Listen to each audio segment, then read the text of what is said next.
먼저 우리 지난 시간에 왕의 형상에 대해서 하나님의 형상에 대해서 우리가 살펴보았는데, 그렇게 하나님은 인간을 하나님의 형상으로 지으셨죠. 그 말의 첫 번째 의미는 존귀함이라고 말씀드렸습니다. 하나님과 닮았죠. 하나님의 영광을 본받은 존재입니다. 하나님께서 직접 흙을 창조하시고 생기, 즉 그의 영을 불어넣으시 만드셨죠. 그래서 그의 영으로 하나님과 그의 영으로서 하나님이 그 영이 거하는 성전으로서 하나님과 인격적으로 교제하고 친밀함을 누리는 존재로 하나님께서 지으셨다라고 말씀했습니다. 그러나 그 인간이 타락함으로 말미암아 그 형상을 망가뜨렸죠. 디폼 시켰습니다. 그거는 사실 하나님을 향한, 하나님의 형상을 깨뜨렸다라는 건요, 하나님을 향한 직접적인 범죄 행위입니다. 누가 우리 아이를 해코지하면 부모로서 어떻게 느끼죠? 아이에게 행한 게 아니라 부모에게 그런 해코지를 한 것처럼 느끼지 않습니까? 그죠? 똑같은 거예요. 우리 애가 하나님의 형상을 망가뜨렸다는 것은 하나님을 대놓고 공격을 한 거랑 똑같은 것이죠. 그런데 하나님은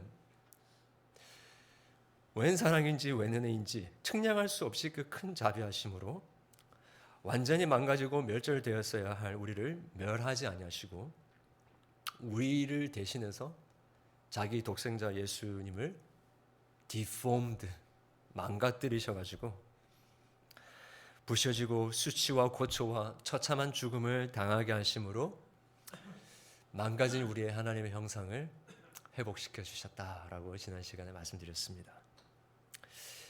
제가 세 가지 말씀드렸는데 그 존귀함과 왕권과 충만함 이렇게 했는데, 충만함에 대해서는요 좀 나중에 기회가 되면 언제 한번 다룰 수 있기를 바라고, 오늘은 좀 간단히 제가 말씀드리고, 오늘은 좀 왕권에 대해서 좀 초점을 맞췄으면 좋겠어요. 잠깐 충만에 대해서 이렇게 말씀드리면요, 그 생기, 즉 하나님의 영으로 창조되어 있기 때문에 마치 성전에 빽빽한 그 여호와의 그 구름이 이렇게 충만하게 거하시듯이 우리의 영혼은 그렇게 하나님의 영으로, 하나님의 영광으로 충만하게끔 의도하면서 창조하셨다라는 것입니다. 에베소서 1장 23절의 말씀에 사도 바울이 그렇게 이야기하죠. 교회는 그의 몸이니 만물 안에서 만물을 충만케 하시는 이의 충만이니라. 교회하고 지금 저가 우리 하나님 형상하고 무슨 상관이 있습니까? 생각하실 수 있는데, 실은요, 교회는 저와 여러분 아닙니까? 교회가 곧 하나님의 형상을 가진 자들의 모임이죠. 저와 여러분이 즉 만물을 충만케 하시는 이의 충만히 거하는 곳이래요. 여러분, 이게 다가오십니까? 느껴지십니까? 그냥 우리가 구원을 받는다라는 것은 예수님을 믿고 천국 가고 은혜 받고 우리의 비전을 이루고 이 정도 이야기를 하는 것이 아니라요, 물론 맞는 말이긴 하지만 그거는 그 사상과 그 표현은 너무 좀 빈약하고 가난하고 부족한 것 같아요. 이 구원은 하나님의 그 모든 충만함 안에 있는 그 충만이 우리 가운데, 그 영광이 우리 가운데 가득 차게 되는 것입니다. 가득 차게 되는 것입니다. 우리가 예수님을 믿는다라는 것이 바로 그런 의미예요. 전에는 마음이 뻥 뚫려가지고 어떤 것으로 채워도 또 채워도 채워지지 않는데, 예수님을 믿고 나서 그 하나님의 이 온 우주와 세상을 충만케 하시는 이의 그 충만이 내 안에 거하고 나서 보니까 더 이상 부족한 게 없게 되는 그런 온전하게 꽉 그리스도 하나님으로, 하나님의 영으로 채워지는 그 모습, 그것을 하나님께서 의도하셔서 우리를 하나님의 형상으로 창조하셨다라는 것입니다. 그래서 에베소서 4장 13절에 사도 바울이 이렇게 권면하죠. 우리가 다 하나님의 아들을 믿는 것과 아는 일에 하나가 되어, 그 하나님의 그 충만케 하신 일 충만히 가득 차기 위해서는요, 예수 그리스도 하나님의 아들을 믿는 것과 아는 일에 우리가 하나가 되어야 됩니다. 온전한 사람을 이루어 그리스도의 장성한 분량이 충만한 데까지 이르리니, 여러분, 이것이 하나님께서 저와 여러분을 창조하신 궁극적인 목적이다 말씀드리겠습니다. 자, 이거 충만을 이 정도까지만 좀 이야기하고요, 우리 본격적으로 왕권에 대해서 이야기를 한번 해보겠습니다. 좀 이렇게 체조도 좀 하시고요, 몸을 좀 푸시고 준비하십시오. 자, 여러분, 여기 하나님의 형상이라는 단어가 실은 히브리어 그 제렘에서 나온 건데, 이 단어는요, 어떤 그 본체와 연결되었다라는 표현이에요. 본체로부터 연결되어 있다가 이렇게 떨어져 나온 것을 가리켜서 이렇게 형상이라는 단어를 썼습니다. 그래서 사람이 하나님의 형상으로 지음을 받았다라는 것은 하나님과 연결되어 있고 하나님으로부터 그 하나님의 그 속성을 가진 존재다라는 그런 이야기입니다. 물론 존재적으로 우리가 하나님과 같은 본성을 가진 자라고 이야기하는 것은 아니에요. 그러나 이렇게 성품적으로 인격적으로 연결되어져 있다. 신으로서의 권위가 아니라 신이 부여하는 권위를 가지고 있는 자를 가리켜서 신의 형상이다, 이런 표현을 썼었습니다. 당시 고대 근동에서 선택된 그 소수 왕들에게 이런 표현을 썼던 이유가 바로 그런 이유이죠. 그러니까 하나님께서는 인간의 왕국, 인간을 그의 왕국, 그 세상을 다스리는 대리 통치자로서 인간을 지으셨다라는 것입니다. 당시에 그 소수 왕들에게만 그 신의 형상이다라는 표현을 썼었는데, 그게 아니라 모든 인간이, 모든 사람이 하나님의 신의 형상이다, 하나님의 형상이다라고 이야기하는 것은 당시로 봤을 때는 굉장히 파격적이고 충격적인 그런 아이디어였습니다. 하나님의 형상으로 사람이 창조되었다라는 것은 곧 하나님만 가질 수 있는 그 주권의 왕관을 쓴 왕 같은 존재가 되었다라는 것이지요. 소수만, 어떤 한 특정한 사람만 그런 것이 아니라 모든 사람이, 그러니까 그 사람이 아무리 작은 소자라 할지라도, 아무리 장애를 가지고 있다 하더라도, 아무리 버려진 고아와 또 과부라 할지라도, 소외된 계층이라고 할지라도, 모든 사람은 다 이 왕 같은 권세를 가진, 권위를 가진 존재들이라는 것이죠. 그래서 명령을 하시는데, 실은 이 명령이 그 26절, 7절, 8절에 나오는 이 명령이 명령문처럼 보이는 말이 명령문이 아니라 그렇게 될지어다라고 하는 어떤 선포입니다. 그렇게 될지어다. 하나님이 그들에게 복을 주시면서 이렇게 될지어다라고 하십니다. 근데 여기 복을 주시며라는 이 단어가요, 실은 무릎을 꿇고 찬양하고 예배한다라는 그러한 단어에서 파생된 단어입니다. 물론 그 성경에 보게 되면 복을 주신다 할 때 그 복 주신다라는 그 단어 속에서 물질적인 그런 복도 들어가기도 합니다. 그러나 본질적으로는요, 하나님을 예배하고 하나님을 경배하고 하나님을 찬양하고 주님 앞에 무릎 꿇게 하게 되는 것, 그것이 그 복의 본래의 의미다라고 이야기하는 것이죠. 하나님과의 관계를 떠나 있는 복은 성경에서 이야기를 하고 있지 않습니다. 항상 물질의 복을 이야기를 하면서도 하나님과의 그 관계가 그 복의 근원에 있다라고 이야기를 해주고 계십니다. 자, 복을 주시는 이유가 무엇이냐? 복을 주시는 이유가 무엇이냐? 첫 번째로 우리 말씀하시는 것이 잘 다스리라고 하는데, 우리 28절에 보니까 생육하고 번성하여 땅에 충만하라 되어 있습니다. 생육하고 번성하여 땅에 충만하라. 하나님께서 사람을 하나님의 형상으로 지으시고 복을 주시면서 첫 번째 명령하신 게 뭐냐면 생육하고 번성하라. 너와 같이 하나님의 형상을 가진 존재들을 계속해서 생산해내라. 계속해서 생산해내라라는 명령, 그 선포를 하고 계시는 것입니다. 그래서 가족이 만들어지고 또 이웃들이 이루어질 수 있도록 공동체를 형성할 수 있도록 그 안에서 서로 사랑하고 돌볼 수 있도록 그렇게 의도하셨던 것입니다. 이 생육하고 번성한다라는 것 어떻게 보면 너무나 좀 원초적인 것 같고 좀 너무나 좀 기초적인 것 같은 이야기를 하는 것 같습니다. 그런데 가만히 생각해 보면 우리가 이제 우스갯소리로 그런 얘기도 하지 않습니까? 가장 효과적인 전도는 자연 출산 전도다. 그게 가장 좋은 선교 방식이다. 이렇게 이야기도 하기도 합니다. 그런데 그게 가만히 생각해 보면 그냥 농담으로 할 이야기가 아닌 것 같아요. 정말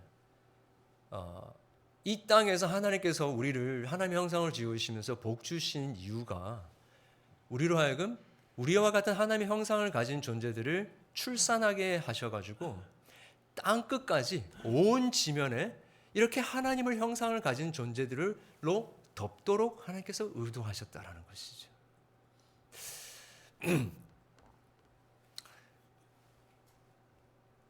제가 한 2년 정도 미국 교회에 이제 계속 출석을 하게 됐었는데 참 놀라운 것은 저희가 아이가 3명이 있어가지고 좀 많은 줄 알았어요. 그런데 이 그 미국 크리스천들을 이렇게 보니까 3명은 그냥 기본이고 쉽게 4명, 5명, 심지어 8명까지 아이를 낳은 그 젊은 부부들을 많이 만나게 됐었어요. 그것도 모자라가지고 3명, 4명 낳았는데 2명, 3명을 중국에서 이디오피아에서 입양을 해요. 그래서 저는 처음에 이해가 안 되는 거예요. 왜 자기들도 살기가 저렇게 힘든데 왜 저렇게 하는가. 근데 다시 한번 생각해 보니까 저거만큼 훌륭한 선교요 사역이 없겠구나라는 생각을 하게 되더라고요. 땅끝까지 나아가서 내 증인이 되라라는 이 사명을 이루는 데 있어서 이것만큼 좋은 방법이 없구나. 우리 부부들 그렇게 종종 생각하지 않습니까? 우리 아이들을 키우면서 아이들 그냥 알아서 크겠지. 알아서 크겠지. 좀 빨리 좀 애들 좀 컸으면 좋겠다가 내가 살고 싶은 삶을 좀 살아보게. 그런 생각을 많이 하는 것 같아요. 그런데 이거는요, 그냥 빨리 해치워야 될 문제가 아닙니다. 아이를 출산하고요, 양육하고, 신앙으로 교육하고, 이렇게 하는 것은요, 그냥 해치워버려야 될 일이 아니라요, 하나님께서 저와 여러분에게 맡겨주신 사명이에요. 사명이요. 아멘이 없으시네요. 진짜 아멘 하셔야 돼요. 아이들 많이 놓으시기 바랍니다. 그리고요, 정말 아이들을 양육하는 것을 나에게 주신 사명이다라고 생각하시고 우리 자녀들과 함께 아마 키워서 내보내신 분들은 아마 느끼실 거예요. 집안에 있는 동안에 아이들을 품고 있는 그 시간이 굉장히 짧아요. 아이들과 함께 가정 예배 드리고 함께 기도 간절히 하고 아이들 학교 갈 때마다 축복해주고 아침에 그렇게 하고 저녁에도 아이들과 함께 또 말씀 교육하고 해봐서 알지만 힘들어요. 잘 안 되잖아요. 그죠? 잘 안 돼도 또 하십시오. 또 하시고 또 하십시오. 아유 뭐 영어가 짧아가지고 애들하고 말이 안 통해요 하실 수 있는데요. 이게 언어의 문제가 아니라는 거 아시죠? 네. 아이들이 못 알아들으면 한국말 가르쳐서라도 하고요. 아니면 콩글리시지만 브로큰 잉글리시지만 우리가 영어를 좀 더 배워가지고 영어로라도 아이들에게 하나님 말씀을 가르쳐야 돼요. 이게 선교입니다. 교회도요. 우리 자녀들을 향한 이 교육 사역을 그냥 베이비시팅으로 생각하시면 안 됩니다. 사명으로 생각하셔야 돼요. 사명으로. 구체적인 것들은 우리 당회에서 좀 이렇게 도와주시길 바라고요. 그리고 이 그 생산하고 이 생육하고 번성하라라는 이 계명 안에는요, 이 명령 안에는 그게 또 포함되어 있어요. 모든 그 창조 하나님의 그 형상을 담은 그런 그 하나님의 성품을 반영하는 모든 창조적인 활동들 이런 것들을 계속해라. 번성하고 땅에 충만하라 라는 의미입니다. 모든 창의적인 일들, 그림을 그리고 음악을 하고 또 연출을 하고 소설을 적고 영화를 만들고 또 서로에게 어떤 창의적인 어떤 상상력을 불어넣어주고 하는 이 모든 일들, 교회 안에서뿐만 아니라 교회 밖에서도 정말 하나님의 아름다움이 어떤 것인지, 하나님의 그 위대하심이 어떤 것인지를 이렇게 보여주는 일들, 이 모든 것들이 이 생육하고 번성하고 땅에 충만하게 하는 일이라는 것입니다. 자, 그 다음에 우리 복을 주시면서 인간을 에덴 동산에 두신 다음에 우리 오늘 2장 15절도 읽었었죠, 그죠? 거기서 이렇게 했습니다. 여호와 하나님이 그 사람을 이끌어 에덴 동산에 두어 그것을 경작하며 지키게 하시고, 그 동산을 경작하고 지키게 하시며라고 했습니다. 경작한다라는 말은 이게 농사 짓는 용어죠, 그죠? 경작한다, 땅을 가꾸는 거죠, 그죠? 갈아엎는 것입니다.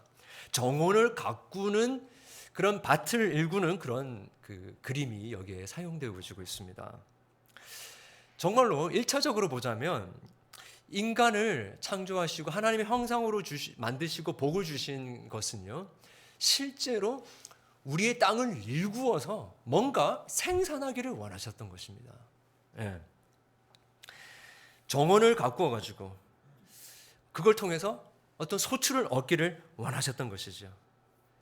하나님이 허락하신 모든 이 자원을 사용해서 주님의 그 정원을 청지기로서 잘 가꾸고 정말 생산적이고 정말 복되고 먹으면 배부르고 참 행복하게 만드는 그런 모든 것들을 생산하게끔 만드셨다라는 것입니다. 산업을 일으키고요, 새로운 것들을 확장시키기를 원하셨던 것입니다. 그래서 여러분, 이 세상의 모든 일들, 우리가 지금 하고 있는 많은 일들이 다 여기에 해당된다고 보시면 되겠습니다. 어떤 것은 소위 말해서 교회에서 하는 것들은 거룩하고 교회 밖에서 하는 일들은 거룩하지 않은 속된 것, 이렇게 생각하면 안 된다는 거죠. 뭐 그런 표현을 우리가 잘 쓰지 않습니까? 뭐 그냥 입에 풀칠하는 거지. 입에 풀칠하는 거지. 여러분, 우리가 밖에서 일을 하는 일들이 그냥 우리의 입에 풀칠하려고 하는 정도의 일이 아니라는 거예요. 그게 우리 주부들 같은 경우에는 뭐 설거지를 하는 것이가 됐든 양육을 하는 것이 됐든 패스트푸드 지점에서 햄버거를 만들든 샌드위치 샵에서 샌드위치를 만들든 구두방에서 구두를 쑤선하든 학교에서 공부를 하든 학교에서 가르치든 공장에서 물건을 만들어내든 메카닉으로서 메카닉을 일을 하든 무엇을 하든지 간에 그 모든 일들은 속 더럽고 천하고 별 발류 없는 그냥 돈벌이 하는 정도의 일이 아니라 하나님께서 우리를 하나님의 형상으로 만드셔서 복을 주시면서 우리로 하여금 축복하시면서 하게 하신 거룩한 일들이라라는 것입니다. 그래서 종교개혁이 유럽에서 일어났을 때에 그때는 성직만 거룩한 일이었어요. 다른 모든 것들은 천하고 속된 것이라고 했었는데 종교개혁이 일어나면서 그것이 아니라 우리가 감당하는 모든 일들이 다 하나님의 거룩한 일이다라고 선포했습니다. 당시로서는 충격적인 일이었어요. 그렇구나. 우리가 하는 이 모든 일들이 아주 먼데인하고 아주 별 볼 일 없고 정말 천한 것처럼 여겼던 이 모든 것들이 그게 아니라, 저주받은 것들이 아니라 하나님이 우리를 부르시고 우리로 하여금 거룩한 하나님의 형상을 회복하게 하시고자 하시는 그 뜻이 담겨져 있는 현장이구나, 예배의 현장이구나라는 것을 알게 됐다라는 것입니다. 그래서 사도 바울이 고린도전서 10장 31절 다 암송하시는 말씀. 그런즉 너희가 먹든지 마시든지 무엇을 하든지 다 하나님의 영광을 위하여 하라. 하나님의 영광이 임재하는 곳이요, 실제로는 먹고 마시고 일하고 생활하는 현장인 것입니다. 그리고 그게 경작하다라는 의미라고 한다면 이 지키라라고 하는 지킴의 의미는요, 먼저 이렇게 한번 생각해 보시면 되겠습니다. 에덴 동산을 하나님께서는 그 성전의 모델로 삼으셨죠, 그죠? 만약에 에덴 동산을 성전이라고 생각한다면 하나님께서 하나님의 형상을 가진 인간을 창조하시고 거기에 그 성전을 지키는 제사장으로서 인간을 하나님 형상으로 만드셨던 것입니다. 죄와 또 부정한 것들과 속된 것들, 하나님을 도전하는 것들이 그 성전으로 침투하지 못하도록 막고 지키는 일들, 제사장들이 밤낮으로 그 제물이 드려지게 하고 정말 하나님의 거룩이 지켜지게끔 보호했고 지켰던 것처럼 하나님의 형상을 가진 자들로 하여금 그렇게 우리의 자신의 마음의 성전과 우리의 가정의 성전과 이 교회 공동체의 성전과 이 온 사회의 성전, 이 세상의 성전을 하나님의 영광이 임재하고 하나님의 거룩이 침범받지 않고 죄가 들어와서 망가뜨리지 않도록 지키는 파수꾼과 같은 사명을 우리 모두에게 주셨다라는 것입니다.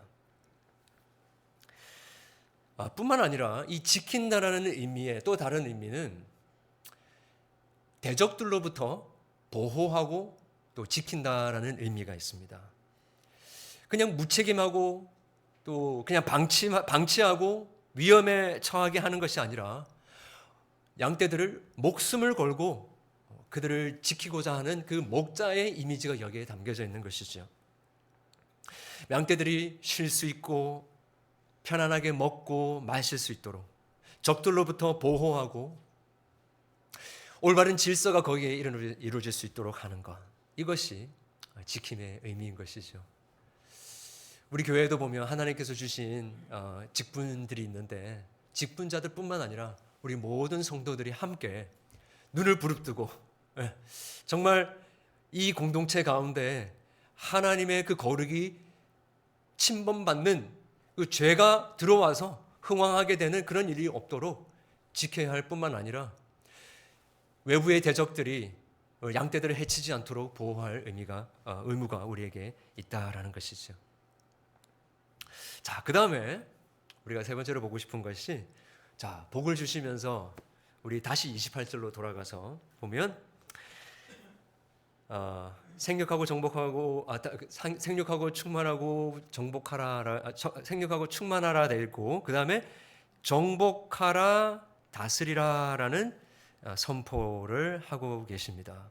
이 정복하고 다스리라, 이 말처럼 교회 역사 속에서 좀 잘못 오해된 그런 개념이 또 없는 것 같습니다. 신학적인 그런 오해와 맞물려서 한때는 그 깊은 그 혼란에 있었던 때가 있었어요. 이것을 단순한 정복의 개념으로 이해를 했고 억압하고 짓누르고 쟁취하고 빼앗는 그런 정복의 이해로 그것들로 이해를 했던 것이죠. 그래서 참 우리 교회 역사 속에서 아픈 기억들이 있습니다. 해서는 안 될 그런 정복의 역사, 또 착취하고 또 빼앗는 역사가 있긴 있었죠. 성교와 맞물려 가지고. 근데 사실 그렇지 않습니다. 이 정복하라라는 이 단어는요, 잔인하고 포갑적으로 또 정복하는 그런 이미지가 아니라 모든 창조 세계가 너에게 복종하도록 하라. 그들이 너에게 무릎을 꿇도록 하라. 그들로 하여금 모든 창조 세계로 하여금 너희를 존경하도록 하라. 너의 말과 너의 다스림과 너의 명령과 너의 지시를 따라서 질서 있게 이루어질 수 있도록 해라. 책임을 지고 그들을 보호하고 체계를 잡고 지시함을 따라서 움직일 수 있도록 해라. 인도해라. 라는 이런 의미인 것입니다. 지난 주간에 저기 그 시베리아, 그 동쪽 시베리아에서 유목 생활을 하는 민족이 있는 다큐멘터리를 제가 봤는데 아직도 그 옛날 방식으로 양떼들을 이렇게 풀어놓고 막 영하 한 30도 40도 되는 그 지역에서 양떼를 치는 그런 민족이 있더라고요. 그런데 보니까 그 제일 나이 많은 할아버지가 이렇게 이상한 소리를 푸르륵 치면 양떼들이 이렇게 따라가요. 산으로 쫙 가서 마음대로 풀어져가지고 막 풀을 먹고 이렇게 하다가 또 어떤 소리를 딱 내면 양떼들이 쫙 모여가지고 다리 우르르 들어와요. 또 다른 소리를 내면요, 염소들이 또 그 소리를 듣고 또 따라와요. 그걸 보면서 야, 이게 하나님께서 우리 인간을 하나님의 형상으로 지으시고 우리에게 복 주시면서 하셨던 일이었구나. 이 온 세상이 무질서할 수 있고 자기 마음대로 흩어져 가지고 어떤 그 생산적인 일들이 이루어지지 못할 때에 하나님께서 인간을 통하여서 그들을 잘 다스리게 하신 거죠. 잘 다스리게 하신 것입니다. 그들에게 복종하게 하셨던 것이죠. 그리고 여기 다스리라라는 이 명령은 착취하고 약탈하고 피를 빨아먹고 파괴하고 뭐 이런 이미지가 아니라 오히려 선한 왕으로서 공의와 지혜와 사랑으로 잘 다스리는 것을 이야기하는 것입니다. 불의와 그 불법의 희생자가 없도록 하라. 약하고 소외된 자들이 보호되도록 하라. 정의가 하수같이 흐르게 하고 정직과 성실과 의로운 자들이 승승장구하도록 잘 되도록 질서를 잡아라 라는 의미인 것입니다. 그래서 이 잘 다스리는 것, 잘 통치하는 것, 이것이 하나님께서 인간을 창조하신 그 인간의 가장 큰 영광이다라고 이야기를 할 수 있겠죠. 이 참된 통치, 하나님을 하나님으로 인정하는 것, 그것이 이 참된 다스림의 시작이다라고 볼 수 있습니다. 맡겨주신 그 사명의 자리에서 대리 통치자로서 이게 내 거라는 게 아니라 하나님이 맡겨주신 것들로서 이해하면서 창조의 세계를 최선을 다해서 잘 다스리는 것이죠. 이것은 단순히 하나님의 것이기 때문에 수동적으로, 피동적으로 그냥 될 대로 되라는 식의 무책임한 삶을 의미하지 않습니다. 하나님의 뜻을 행한다고 하면서 또는 자신이 왕이 되어서 자기 마음대로 하는 것 또한 이야기하는 것이 아니죠.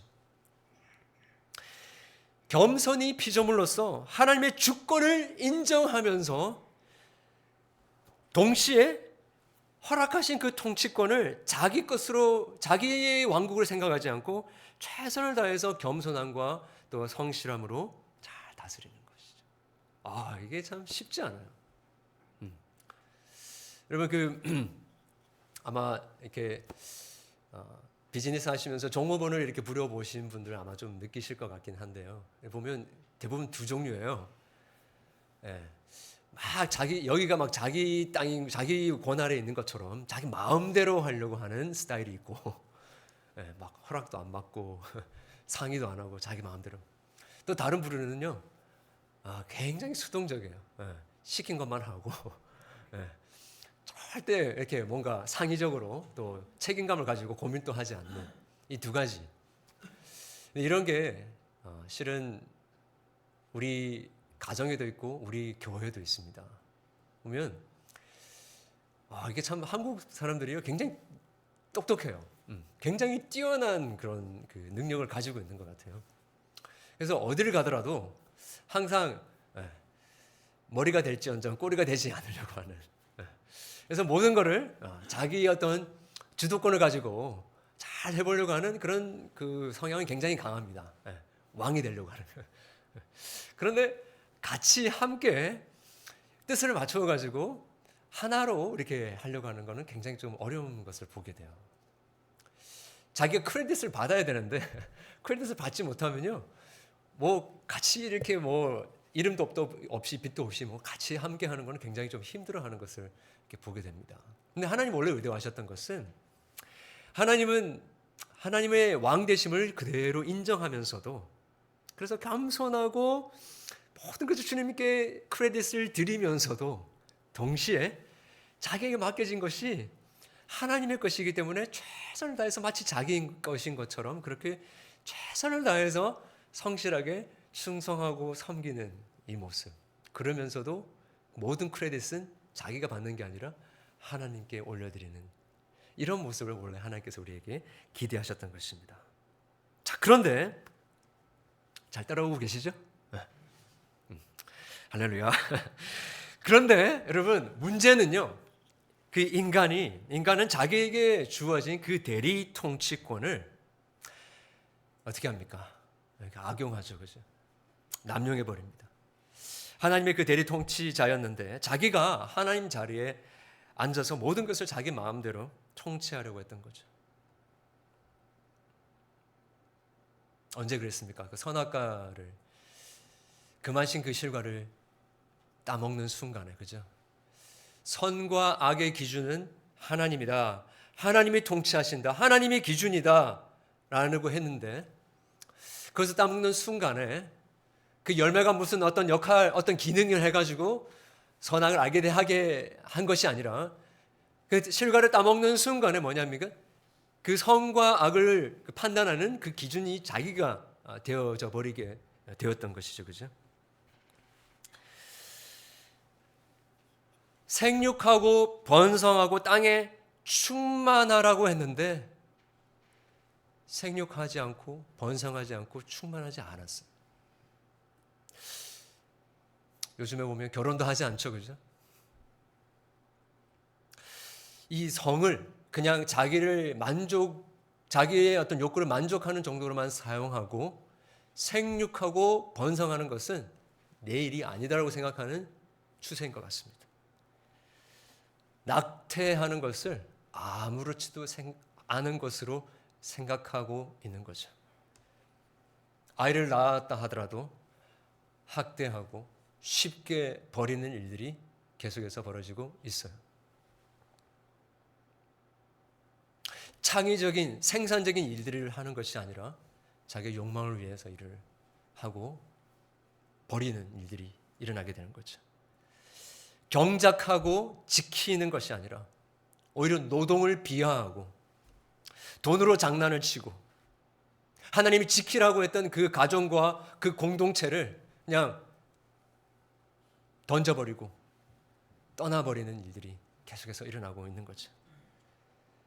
제대로 다스리지 못하고 폭정하고 착취하고 또 살인하고 폭행하고 폭설하고 남을 밟고 그냥 이기려고 하고 무시하고 차별하고 세상을 잘 가꾸는 게 아니라 망가뜨리고 오염시키고 심지어 동물까지도 학대하는 일들이 계속해서 일어나고 있는 거죠. 이번 주에 그 뉴스를 봤는데 아마 보신 분들 계실 것 같아요. 북한이 그 중국과 러시아 같은 그 우방국들에게 그 자기 노동자들을 이렇게 보내서 일을 시킨대요. 그들이 벌어들이는 그 돈을 가지고 그대로 그 김정은 그 일가에 소위 말하는 그 통치 자금을 이렇게 벌어들인다고 합니다. 근데 거기서 일하는 사람들 거의 그냥 노예처럼 일을 한대요. 노예처럼. 그들이 그렇게 벌어들인 그 돈을 다 그냥 북한으로 보내고 자기들은 뭐 거의 받지 못한 채 착취를 당하고 있는 거죠. 이 지난달에 그 중국 지린성에서 일하던 2,000명의 북한 노동자들이 더 이상 이걸 견딜 수가 없어가지고 그 임금 체불에 항의하면서 공장을 다 점검하고 시위를 했다라는 거예요. 여러분 북한 사람들이 시위했다라는 거 들어보셨어요? 지금 그런 일이 일어나고 있다는 거예요. 네. 심지어 그 공장 관리자를 인질로 잡아가지고 폭행하고 죽였다라고 합니다. 굉장히 좀 지금 이제 북한 전문가들이 이거 굉장히 아주 특이한 케이스로 이렇게 지금 주목을 하고 있다고 하는데, 자, 여러분 그 통치자가 그렇게 다스리는 거예요. 우리가 이번에 이스라엘과 그 하마스 전쟁을 보면서 우리가 알게 되는 게, 이 하마스가 이 팔레스타인 그 자기 백성들을 잘 다스려야 되는데 이 국제사회에서 보내주는 모든 그 원조들을 백성들을 위해서 사용하는 게 아니라 그들을 다스리고 그들을 잘 경작시키고 지키는 데 사용하는 것이 아니라 자기들의 배를 채울 뿐만 아니라 자기들의 그 요새를 짓는 데만 사용하고 자기들은 그죠? 다른 나라에 가서 거기서 호화로운 생활하고 있는 거 우리가 보지 않습니까? 그죠? 참 이런 모습. 근데 이게 그냥 저 멀리 있는 남의 나라 이야기가 아니라 어쩌면 저와 여러분의 그런 가정에서 우리의 교회에서 우리의 직장에서 벌어지고 있는 일이 아닌가라는 생각을 하게 돼요. 우리의 욕심을 채우기 위해서 또 나 중심적이고 또 내가 왕이 되려고 해서 내 마음대로 하려고 했던 그런 모습들이 있지 않나라는 생각을 하게 됩니다. 그런데 하나님께서는요, 이런 우리의 잘못된 다스리는 모습조차도 예수님 안에서 회복하세요. 예수님 안에서 회복하세요. 어떻게 하시는가? 빌립보서 2장 6절 말씀 같이 한번 읽겠습니다. 시작. 그는 근본 하나님의 본체이시나 하나님과 동등됨을 취할 것으로 여기지 아니하시고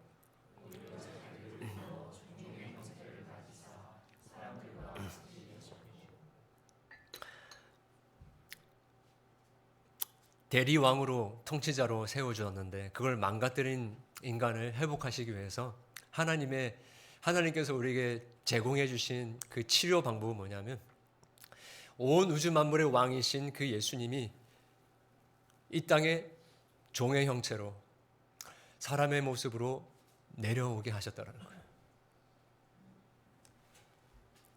그 진정 참된 다스림을 회복하시고자 하시는 하나님의 치료책은 온 우주 만물을 다스리시는 그 왕이 낮아지게 하셨다는 것입니다. 목 잡는 양과 같이 유리하고 방황하는 자들을 직접 찾아가셔서 그들을 데리고 오셔가지고 그들 가운데 새로운 하나님의 형상을 회복하게 하시고 참된 통치가 이루어지도록 하신 것이죠.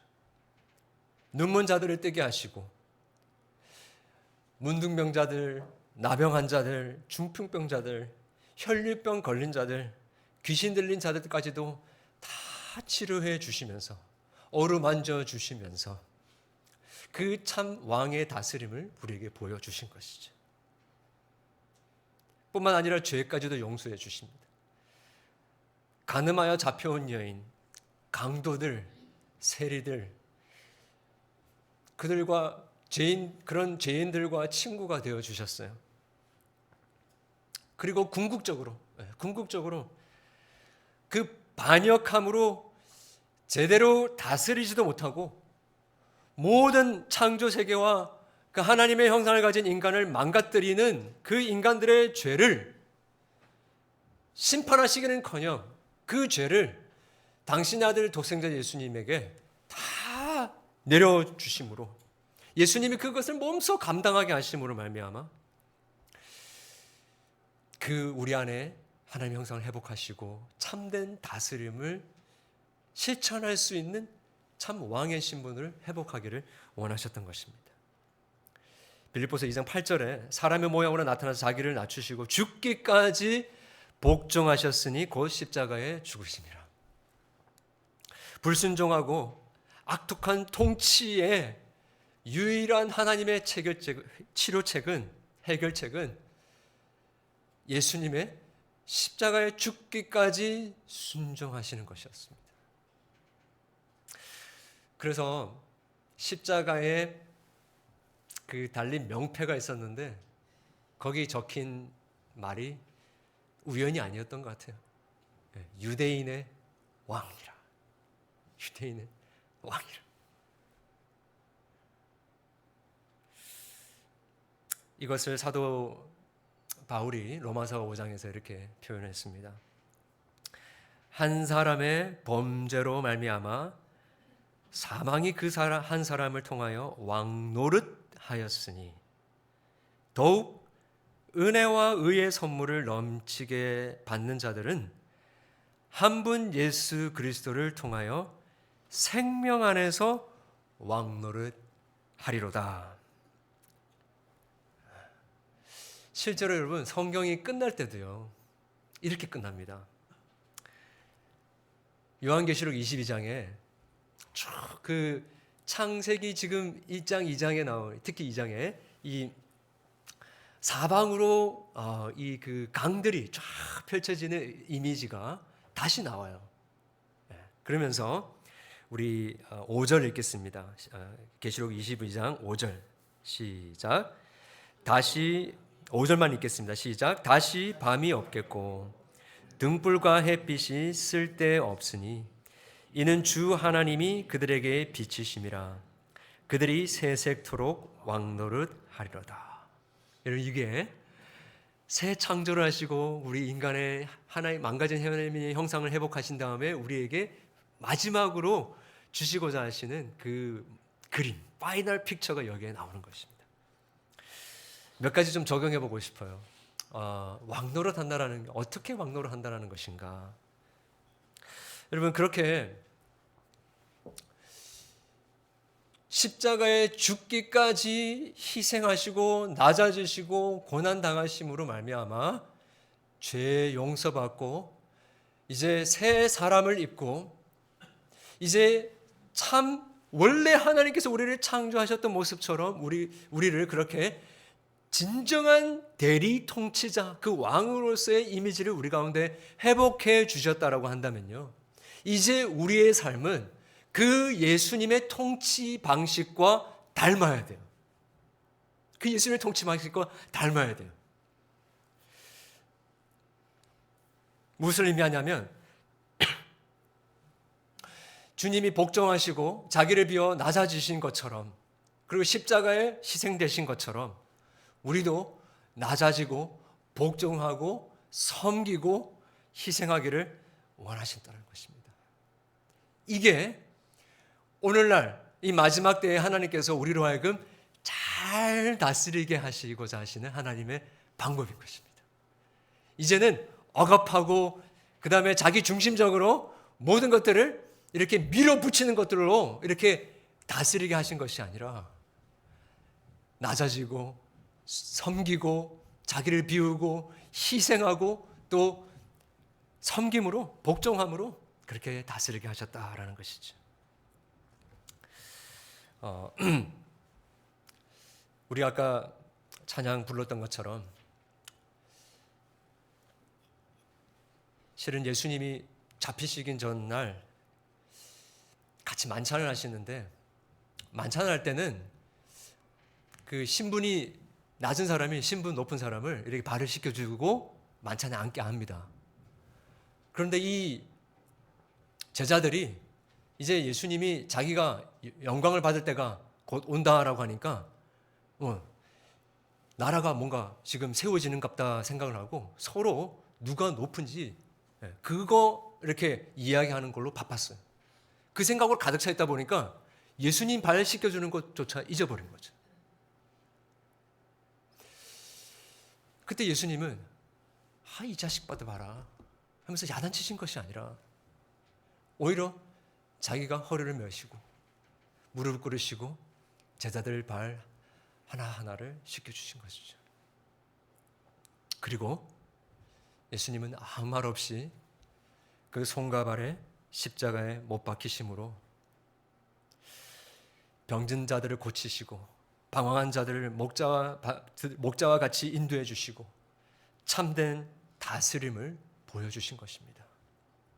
자, 그렇다고 한다면요, 이제는 우리가 예수님의 발을 씻겨드릴 차례예요. 어떻게 해요? 우리 가장 작은 자들, 가장 약한 자들을 우리가 먼저 발을 씻겨주는 걸 통해서, 그들을 섬기는 걸 통해서 다스리는 거예요. 이제는 예수님이 못 박히신 그 손에 내 손을 포개고, 주님이 못 박히신 그 발에 내 발을 포개고, 그렇게 주님과 함께 이제 내가 사는 게 아니라 나는 그리스도와 함께 십자가에 죽었으니 이제는 그리스도가 살게 하는 그런 모습으로 섬기고 희생하고 다스려야 한다는 것입니다.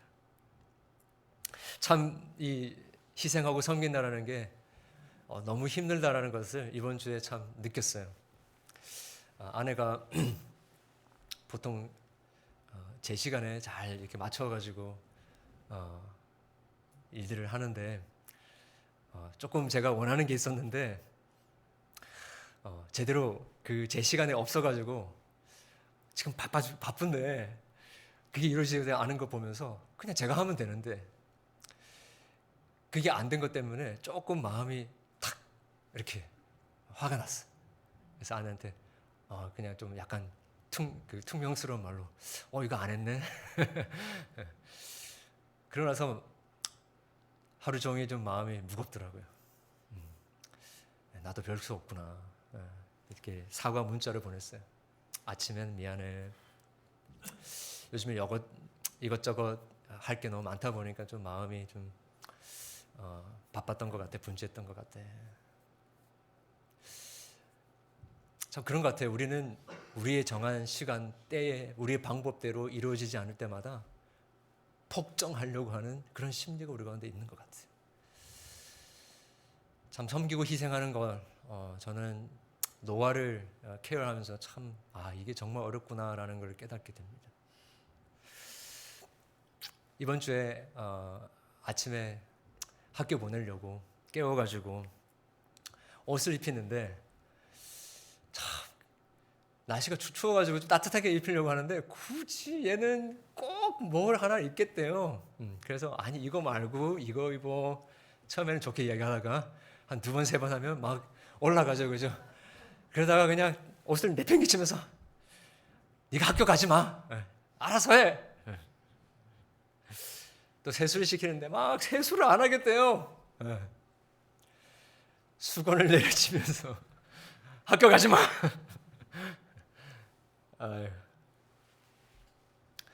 노아가 자기 한번 그죠 화장실 가고 뒤처리를 자기가 한번 해보겠다고 화장실을 이만큼 해가지고 하고 탁 했는데 변기를 막아버렸어요. 그리고 내려온 거예요. 다 그냥 흘러 넘쳐가지고 그 화장실 바닥을 냄새 나는 거를 이렇게 다 퍼내면서 이 아이가 막 화를 내는 거예요. 내면서 한편으로는 제 마음속에 어떤 생각이 들었냐면 그렇지. 이렇게 섬기는 거지. 이렇게 섬기는 거지. 근데 이게 너무너무 안 되는 거예요. 너무너무 힘들어요. 누가 더러운 거 손에 묻히고 싶습니까? 우리 가정 안에서도, 우리 공동체 안에서도 더러운 거 손에 안 묻히고 싶은 심리가 우리 가운데 있지 않아요? 그런데 하나님은 생육하고 번성하고 충만하고 다스리고 지키라 라고 하면서 그 망가진 이 세상을 처음부터 너희들이 낮아져서, 내가 너에게 낮아진 것처럼 너희도 낮아져서 그렇게 지키고 다스리라 라는 명령을 하고 계시는 것입니다. 우리 마지막으로 골로새서 3장 말씀을 같이 읽고 우리 찬양하고 기도하겠습니다. 다시 한번 읽겠습니다. 시작. 새 사람을 입었으니 이는 자기를 창조하신 이의 형상을 따라 지식에까지 새롭게 하심을 입은 자니라. 그러므로 너희는 하나님이 택하사 거룩하고 사랑받는 자처럼 긍휼과 자비와 겸손과 온유와 오래 참음을 옷 입고, 누가 누구에게 불만이 있거든 서로 용납하고 피차 용서하되 주께서 너희를 용서하신 것 같이 너희도 그리하고, 이 모든 것 위에 사랑을 더하라. 이는 온전하게 매는 띠니라. 아내들아 남편에게 복종하라. 이는 주 안에서 마땅하니라. 남편들아 아내를 사랑하며 괴롭게 하지 말라. 자녀들아 모든 일에 부모에게 순종하라. 이는 주 안에서 기쁘게 하는 것이니라. 아비들아 너희 자녀를 노엽게 하지 말지니 낙심할까 함이라.